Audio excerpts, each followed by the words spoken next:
Isra, the night journey. With the name of Allah, the most gracious, the ever merciful. Glory be to him who carried his servant by night from the holy mosque at Mecca to the distant mosque at Jerusalem, the precincts of which too we have blessed, that we might show him some of our signs. In fact, he alone is the all-hearing, the all-seeing. And similarly, we gave Moses the scripture, and we made it a guidance for the children of Israel, saying, Take no one as a disposer of affairs apart from me. O you, the progeny of those whom we bore in the ark, with Noah, to protect them from the deluge. He was indeed a grateful servant of ours. And in the scripture we have conveyed to the children of Israel, with certainty, saying, Twice you shall create disorder in the land, and shall surely become exceedingly overbearing and arrogant. So when the first of the two warnings came, we roused against you.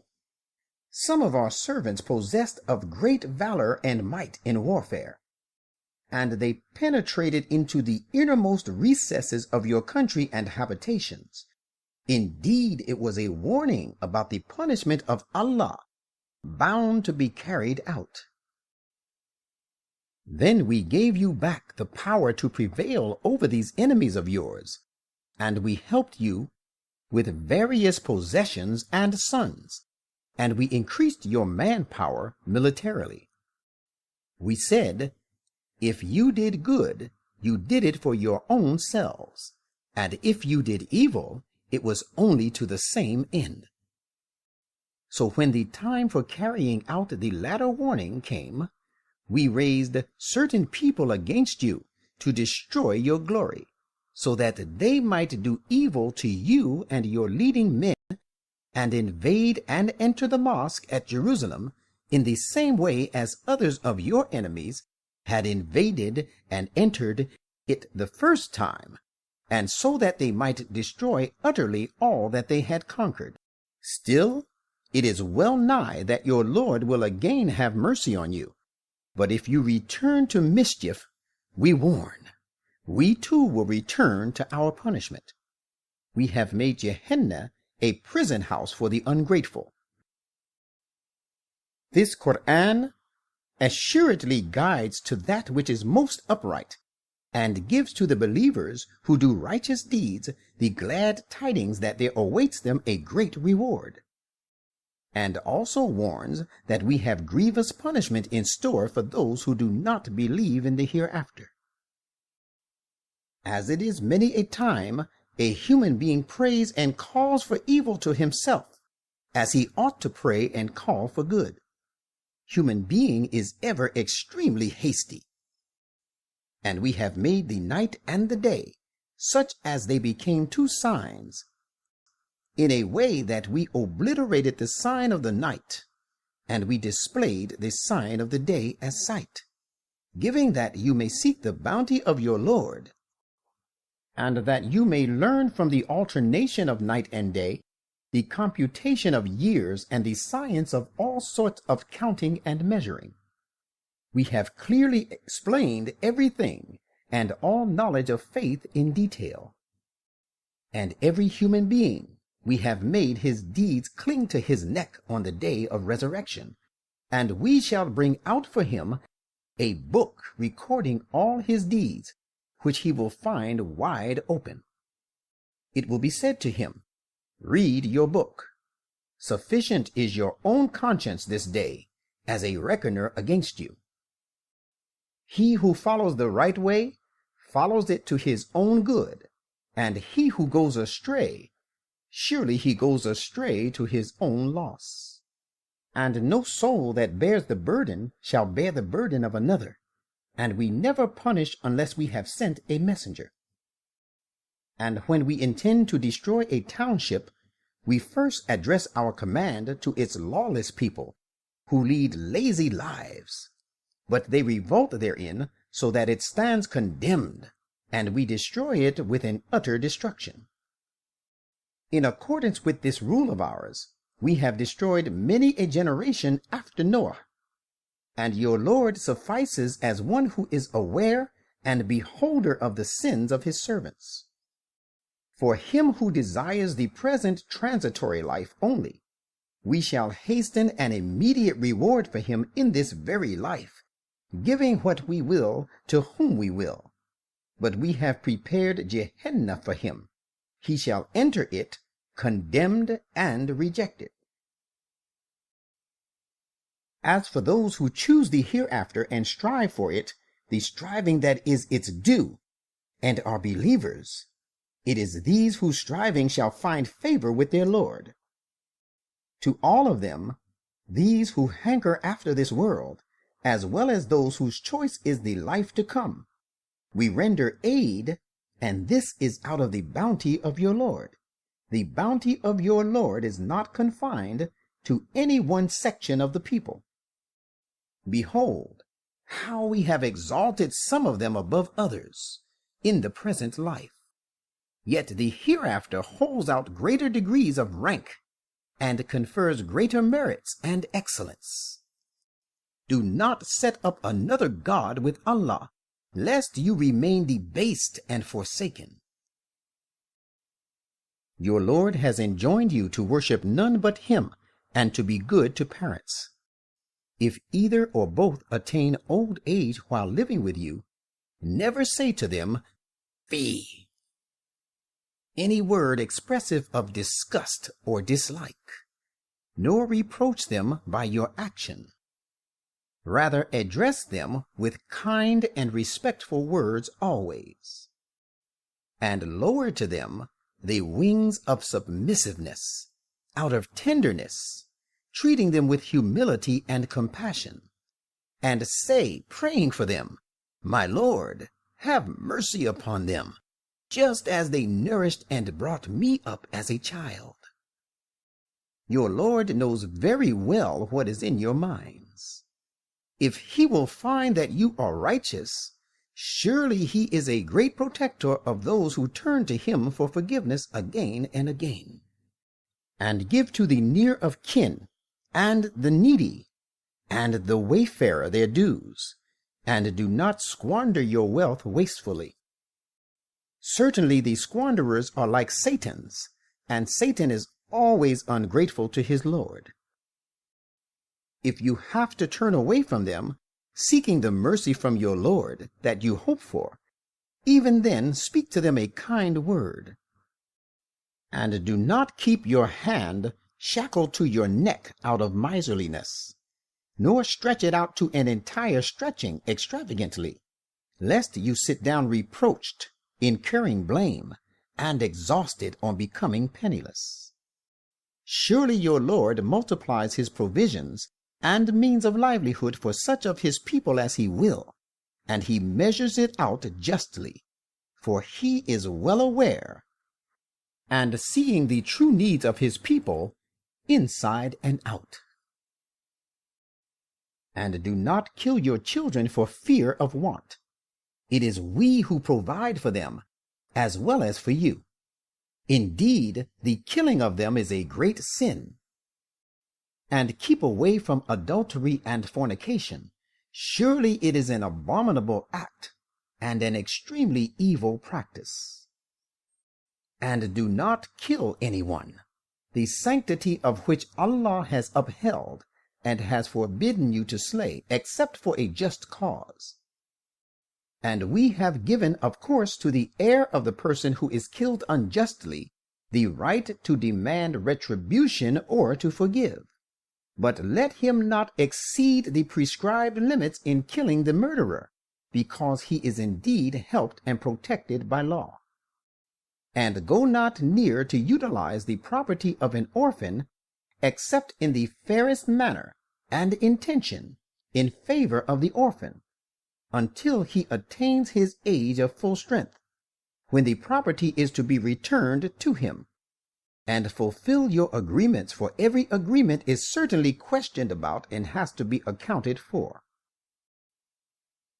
And give full measure when you measure out, and weigh with a right and even balance. That is best and most commendable in the long run.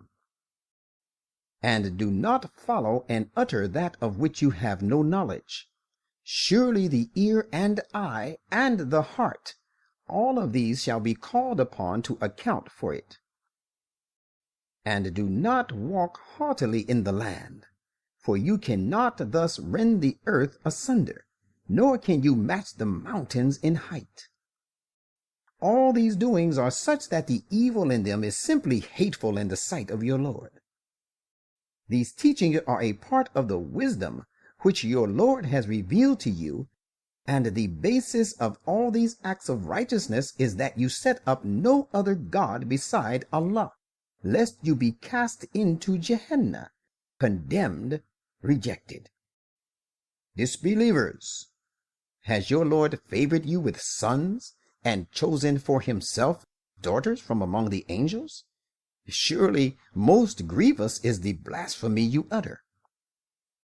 And certainly in this Quran, we have explained for the people the truth in a variety of forms that they may take heed and become great.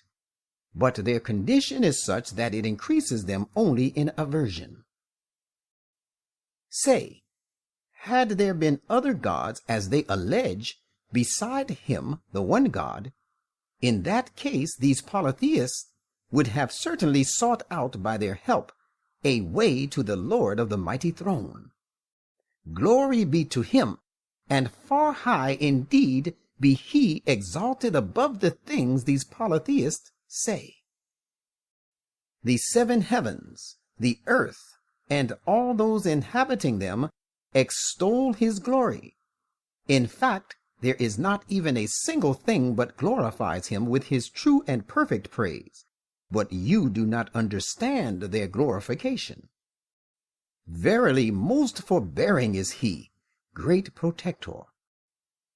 And when you recite the Quran, we place between you and those who do not believe in the hereafter an impregnable screen. And we cover their hearts with veils, and plug their ears with something heavy, lest they should understand it. And when you mention the name of your Lord, who is the only one in the Quran, they turn their backs on it in aversion. We know very well the purpose of their listening when they listen to you, and the purpose with which they confer when they confer in private, and when the unjust say, "You follow none but a man who is defrauded and deprived of reason." Behold, how they coin similitudes to depict you, as a result of which they have gone astray. So they will not be able to find a way of their salvation. And they also say, "What? When we are reduced to bones, and that too broken particles of dust, shall we then be really raised again to a new life?" Say, yes, even if you be reduced to stones or iron, or some other creation yet more hard that you can possibly conceive in your mind, even then you shall be raised to a new life. Thereupon they will say, "Who will restore us to life?" Say, "The same who originated you the first time." At this, then, they will shake their heads at you, expressing wonder and disbelief in being raised, and will say, "When will it come to pass?" Say, "Maybe it is near." This promise will be fulfilled on the day when he will call you forth. Then you will respond to him, saying his praises, and you will think that you have tarried in the world only for a little while. And say to my servants that they should speak only what is gracious, for Satan is keen to provoke discord among them. Satan indeed is an enemy to the people, disuniting one another. Your Lord knows you best. He will have mercy on you if he will, or he will punish you if he will. And we have not sent you to be a disposer of their affairs, authorizing you to punish them or to reward them.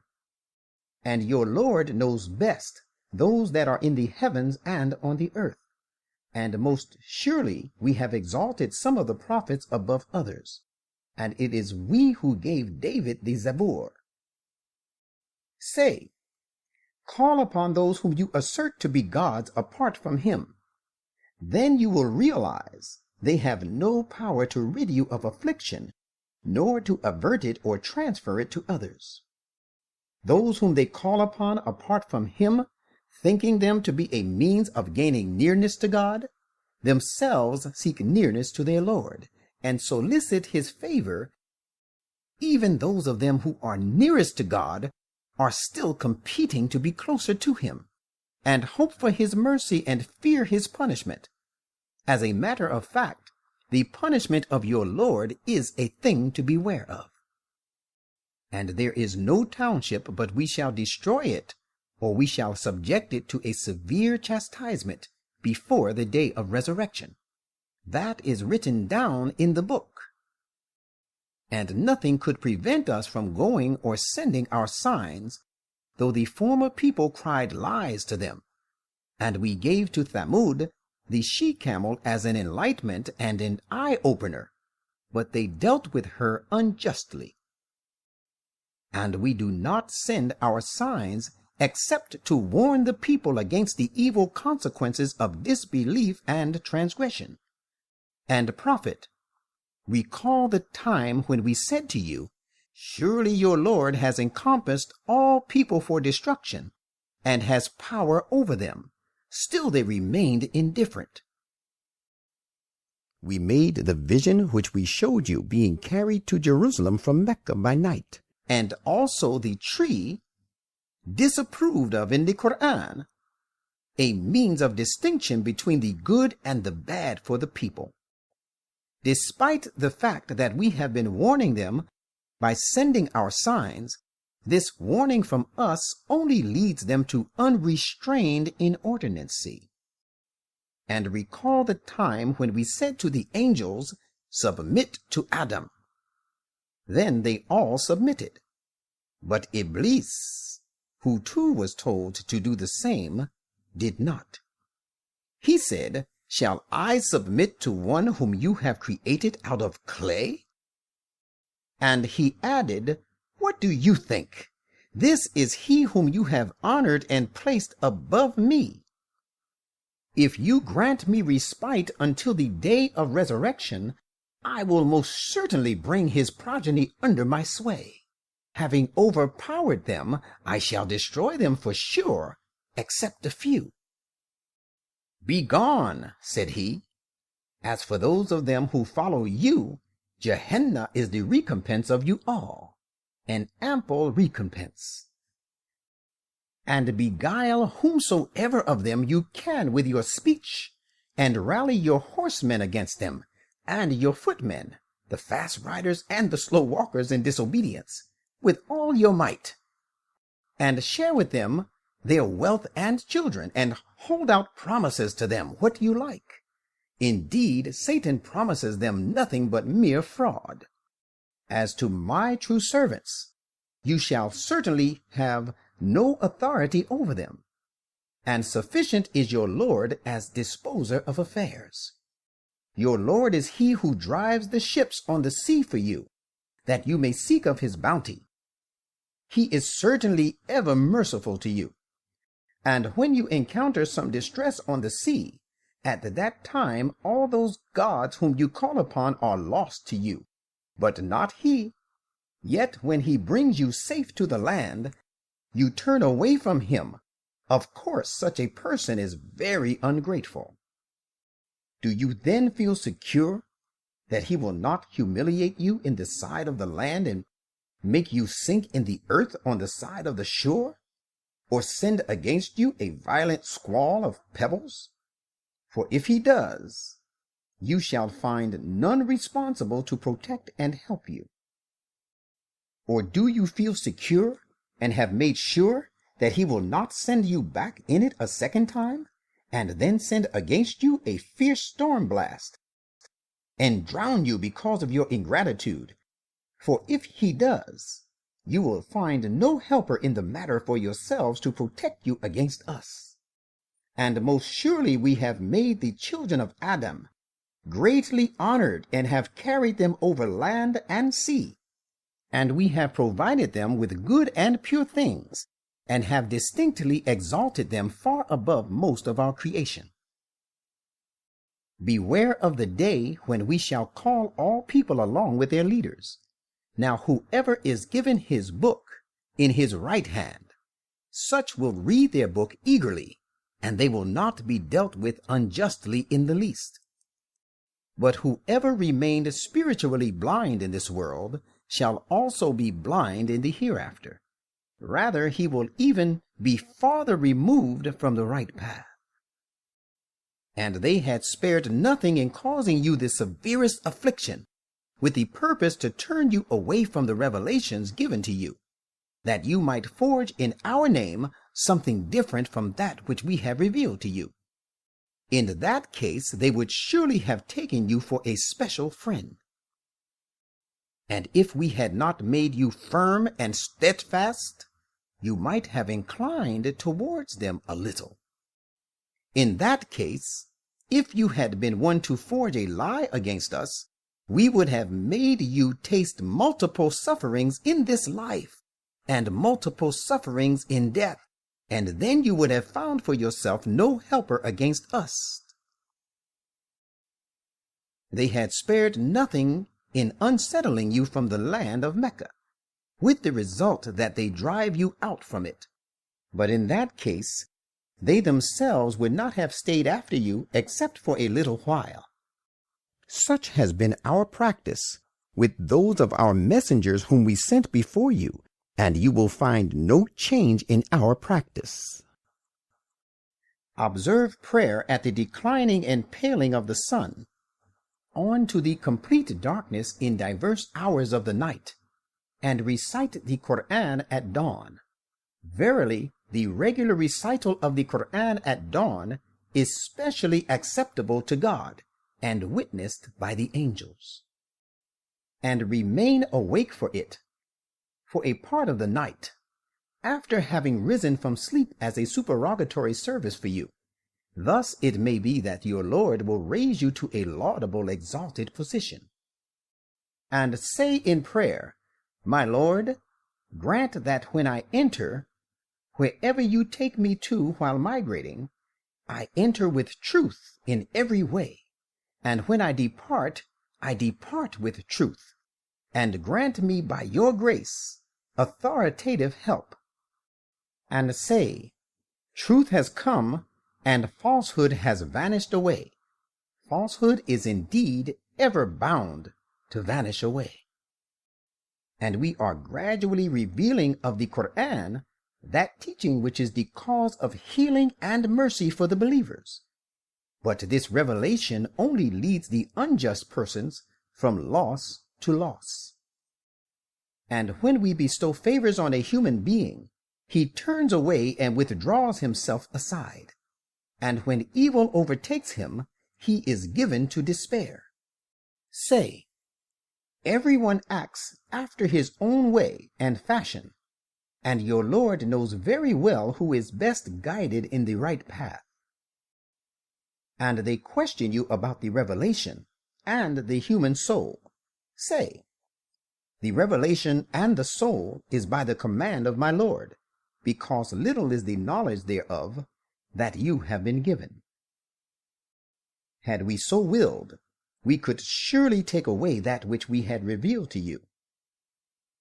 If we did so, you could find none to plead your cause to restore it to you against our will.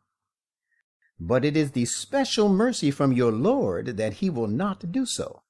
His grace and favor upon you is a very great thing in fact. Say, if there should join together all human beings and the jinn to produce the like of this Quran, they would never be able to produce anything like it, even though some of them might be the helpers of others. And in this Quran, we have explained in various ways all kinds of rare things of exquisite beauty to humankind, But most people choose to reject everything except following the way of disbelief. And they say, "We will never believe unless you cause a spring to gush forth for us from the earth, or there be a garden of date palms and vines for you, and you cause the streams to gush forth abundantly in its midst. Or as you assert and claim that it shall happen, cause the heaven to fall down upon us in fragments, or bring Allah and the angels face to face with us. Or there be a house made of gold for you, or you ascend into the heaven. But we will not believe in your ascending till you bring down to us a book that we can read." Say, "Glory be to my Lord. I am not but a human being sent as a messenger." And nothing has prevented the people from believing when the guidance came to them except their sayings, "Has Allah raised a human being like us as a messenger?" Say, had there been angels on the earth in place of human beings, walking about secure and sound, we too would have invariably sent down an angel from heaven as a messenger to them. Say, Allah suffices as a witness between me and you. Surely he is ever aware of and sees his servants full well. He whom Allah guides to the right path is the only one rightly guided, but those whom he abandons to perish, you will find no protecting friends for them apart from him. And we shall gather them on the day of resurrection, dragging them on their faces. They shall be blind, dumb, and deaf. Gehenna is their resort. As often as the flames of the hellfire, abate, we shall add fuel to the blaze for them.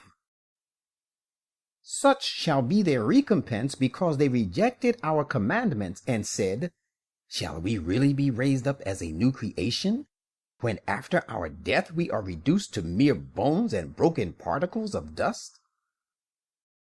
Had they not seen that Allah, who created the heavens and the earth, has the power to create their like, and he has appointed for them a term, no doubt about it?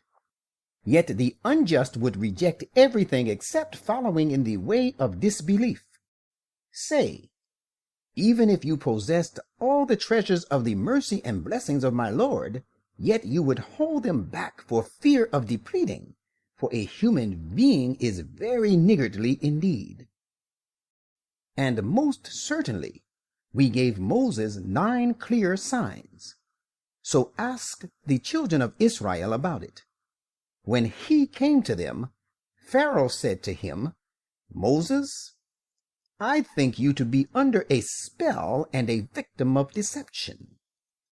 He said, "You know fully well that none other but the Lord of the heavens and the earth has revealed these signs as means of enlightenment. Surely I believe you, O Pharaoh, to be doomed to perish." So he resolved to weaken them by humiliating them, and thus scare them out of the country. But we drowned him and those with him, one and all. And we said after it was all over with Pharaoh to the children of Israel, "Settle down, occupying the promised land of Palestine. When the time of fulfillment of the second prophecy comes, we shall bring you back, gathering you from various lands." We revealed it, the Quran, to suit all the requirement of truth and wisdom, and it has come down to you with truth and wisdom. Prophet, we have sent you on one hand as a bearer of good tidings, and as a warner on the other. We have divided this Quran into distinct chapters, and have revealed it in stages, that you may recite it to humankind at intervals, and that is why we have revealed it piece by piece and in stages. Say, you may believe in it, or you may not believe. those who have been given the spiritual knowledge before it fall down on their faces, prostrating submissively before their Lord when it is recited to them. And they say, "Glory be to our Lord. The promise of our Lord is really bound to be fulfilled." They fall down on their faces, weeping, and as they listen to the divine words, it adds to their humility. Say, "Call upon him by the name of Allah," or call upon him by the name of Ar-Rahman, the most gracious. In short, call upon him by whichsoever name you like. All beautiful names belong to him. And utter not your prayer in a loud voice, nor utter it in too low tones, completely concealing it, but seek a middle course, and say, "All true and perfect praise belongs to Allah, who has not taken to himself a son, and who has no associate partner in his kingdom, nor has he any helper because of any weakness," and extol his glory with repeated glorification.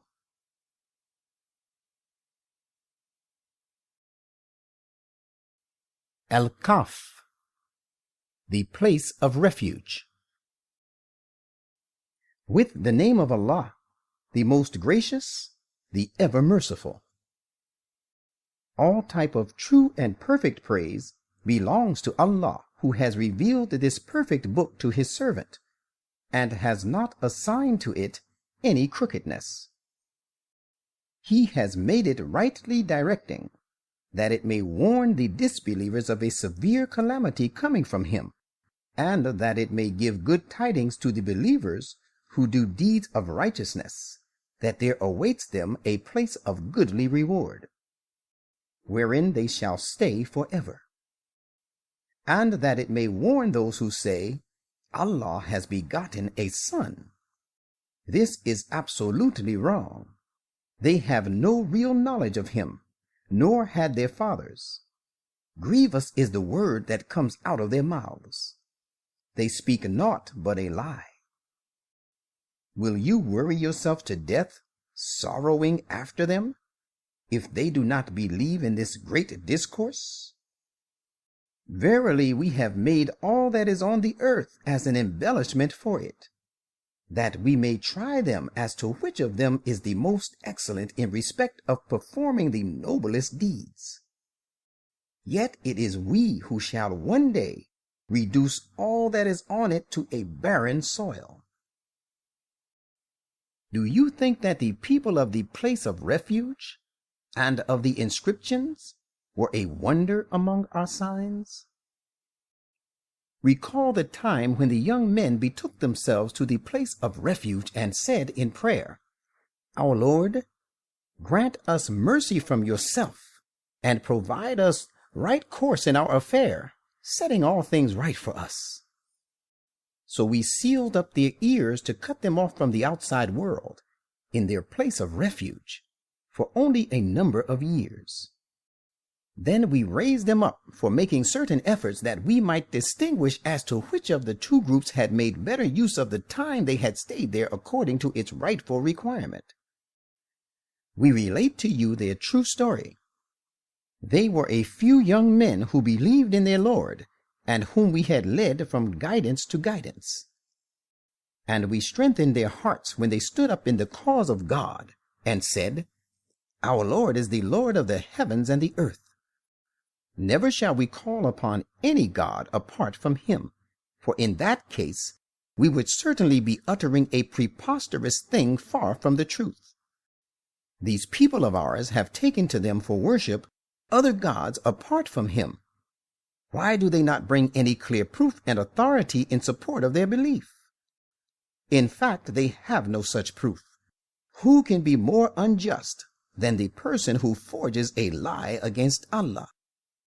They said one to another, "So now when you have left them and that which they worship apart from Allah, you should take shelter in the place of refuge. If you do so, your Lord will extend to you his mercy and will provide some ease for you in this affair of yours. And, O people, You could see the sun when it rose, inclining to the right of their spacious place of refuge, and when it set, declining to their left, while they were in the open space of this refuge of theirs. This was one of the signs of Allah. He alone is rightly guided whom Allah guides. As for the person whom he forsakes, you will find no helper nor guide for him. You might think them weary while they are dormant and asleep. We shall make them turn over now to the right and then to the left, while their dog is present with them, stretching its paws forward on the threshold in the courtyard. If you had become aware of their true state, you would have turned back from them in fright, and you would have surely been filled with great awe of them. And just as we made them dormant, we raised them to life from the state of lethargy, so that they questioned one another. One of them asked, "How long have you remained dormant?" Some of them said, "We have remained in this state of inactivity a day or a part of a day." Others said, "Only your Lord knows best the time you have remained so. Now send one of you with these silver coins of yours to the city. He should see which of its inhabitants has the best and purest food, and let him bring for you provisions from it. And let him be courteous, and let him not at all apprise anyone about you. For if they come to know of you, they will condemn you, or make you revert to their faith by force. And in that case, that you revert to their faith, you will never attain your goal and prosper ever." That is how we let other people know about them, their intentions and the real state of their affairs, that people might know that the promise of Allah is true, and that as to the coming of the promised hour, there is no doubt about it. And recall the time when the people that followed argued among themselves about their affairs, and they said, "Build a monument over them. Their Lord knows them best." Those of them who won their point said, "We will certainly build a mosque over them." Guessing at random about them, some said, "They were 3, their dog being the 4th, while others say, "They were 5, and their dog being the 6th. Yet there are others who say, "They were 7, and their dog being the 8th. Say, my Lord knows best their real number. None knows them except a few. So do not argue about them, save with arguing on known premise, which is overpowering, and seek no legal order concerning them from any one of them, from those who make random guesses. And never say of anything, 'I am going to do it tomorrow,' unless you add to it, 'God willing.' And remember your Lord whenever you forget and make a mistake, and say, 'I hope my Lord will guide me to a course even shorter than this to the right path, leading to success.' And they, the early Christians, stayed in this place of refuge 300 years and extended their stay another 9 years. Say, Allah knows best how long they stayed. To him belong the hidden realities in the heavens and the earth. How clear he sees and how well he hears. They have no helper beside him. He lets none associate with him and share his judgment. And recite to these people what is revealed to you of the commandment of your Lord. There is none who can change his words, and you will find no refuge apart from him. And keep yourself attached to those who call upon their Lord morning and evening, constantly seeking his pleasure. And do not let your eyes turn away from them to pursue the glamour of the present life, and do not follow him whose heart we have declared unmindful of our remembrance, who follows his evil inclinations, and whose affair exceeds all legitimate limits. And say, 'It is the truth from your Lord. Therefore let him who wishes it believe in it, and let him who wishes otherwise disbelieve in it.' But let everyone remember, we have prepared for the unjust a fire whose flaming enclosure will surround, and fumes envelop them. If they cry for water, they shall be helped with water, boiling like molten lead, which will scald their faces. How dreadful the drink, and how dismal is the fire as a resting place! But those who believe and do deeds of righteousness should know that we certainly do not suffer the reward of those who do good deeds to be lost. It is these for whom there await the gardens of eternity, served with running streams to keep them green and flourishing.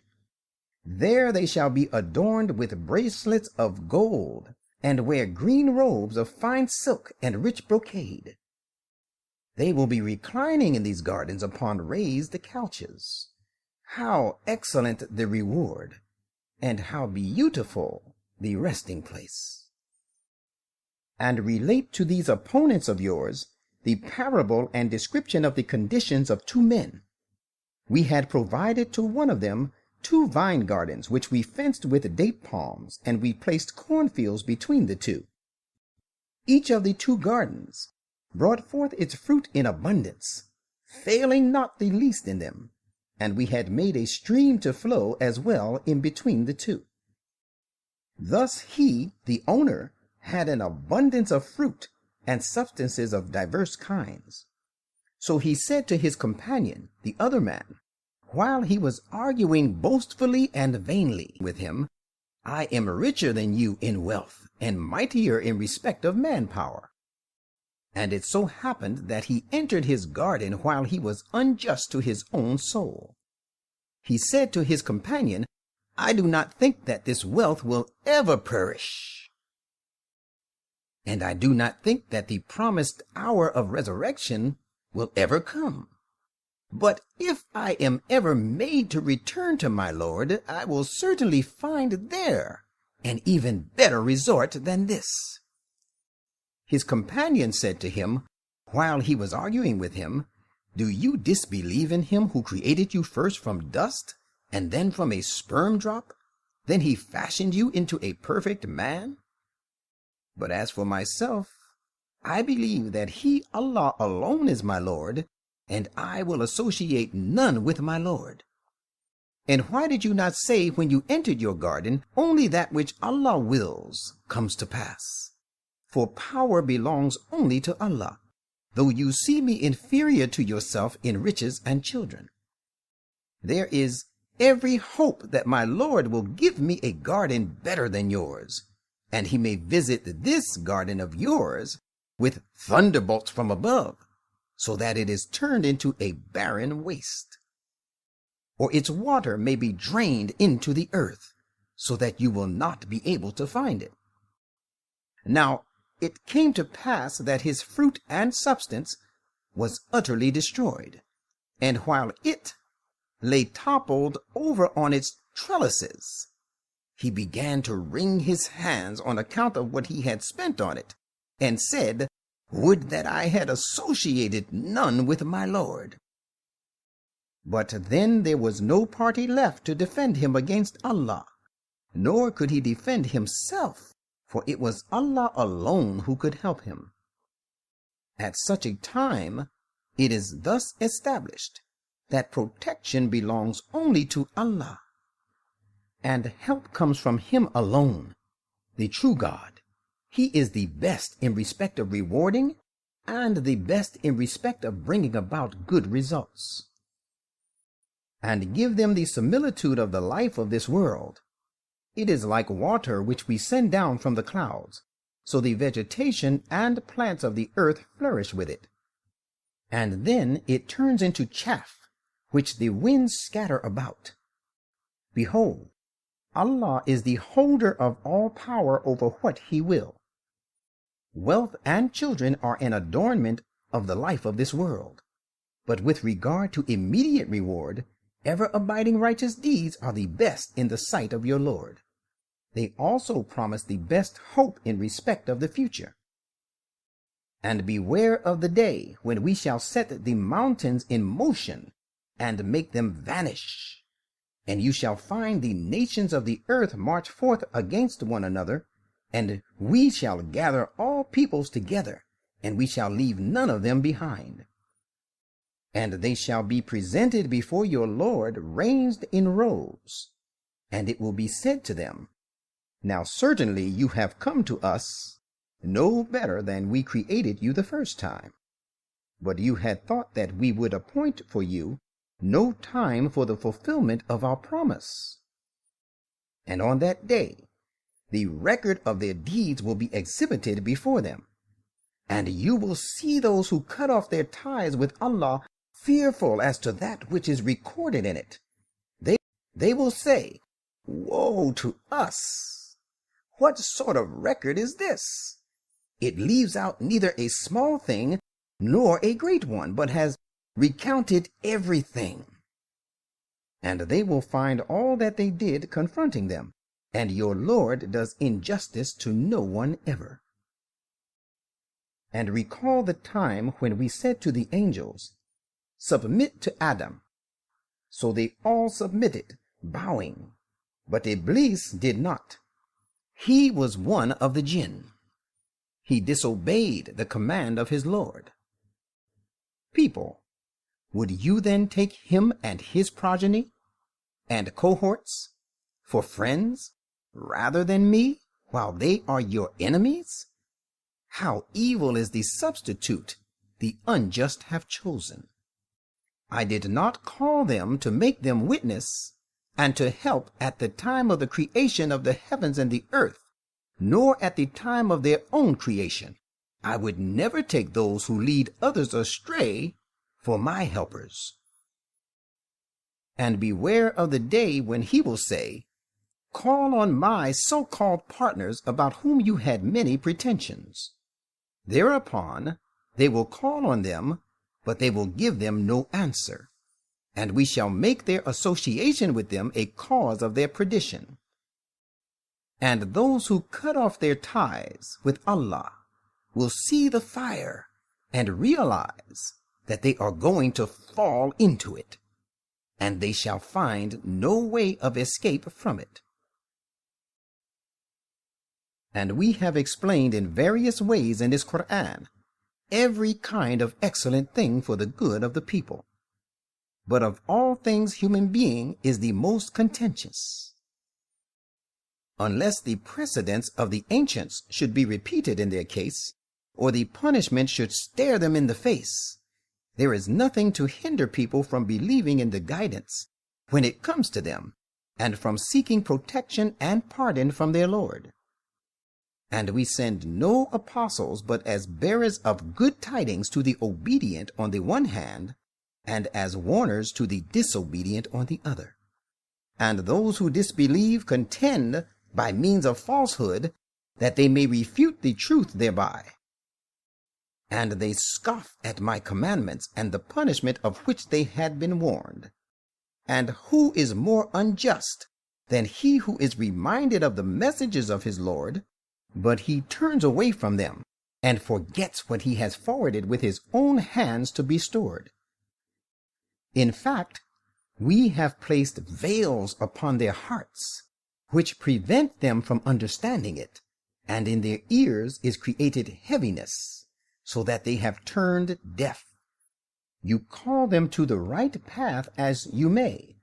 They will never follow the right course and accept guidance. Your Lord is all-protecting, full of mercy. If he were to take them to task for all that they have done, he would certainly have hastened for them the punishment. Yet there is a time appointed for them. They will never find an escape from it. And these are townships of the people committed to punishment. We destroyed them when they committed inequities and wrong, and we appointed a fixed time for their destruction. And recall the time when Moses said to his sincere young comrade, I will not stop till I reach the confluence of the two rivers, the Niles at Khartoum, even if I must have to go on journeying for years. But when they reached the confluence where the two rivers met, they forgot all about their fish, which they had brought with them, so that it took its way straight into the river, burrowing into it. And when they had gone further, he said to his sincere young comrade, "Bring us our breakfast. Indeed, the journey of today has been very tiring for us." He, the young comrade, replied, "Did you see what happened when we betook ourselves to the rock for shelter? I forgot all about the fish. And none but Satan made me forget to mention this to you. And behold, it made its way into the river. What a wonder that I should thus forget." Moses said, "That is the place which we have been seeking." So both of them returned, retracing their steps, so that they found a noble and great servant of ours, to whom we had granted mercy from us, and whom we had taught great knowledge from ourselves. Moses said to him, "May I follow you so that you may teach me some of the ways of rectitude which you have been taught?" He, the great man, said, "Yes, but while keeping company with me, you will never be able to bear and keep company with me in patience. And how can you have patience about things the knowledge of which you do not comprehend?" Moses said, "You will find me patient, God willing, and I shall not disobey you in any manner." He, the great man, said, "Well, if you would follow me, mind that you shall ask me no question about anything unless I myself broach the subject to you." So both of them set out, until when they embarked in a boat, he scuttled it. Thereupon Moses said, "Have you scuttled it, that you may drown its occupants? It is indeed a strangely grievous thing you have done." He replied, "Did I not say that you would not be able to bear with me and keep company with me patiently?" Moses said, "Do not take me to task for what I forgot. Do not be too hard on me for this lapse of mine." Then they both set out again, till when they met a boy, he, the great man, slew him. At this Moses said, "Why have you slain an innocent person without his having slain anyone? Most certainly it is a strangely wondrous act you have committed."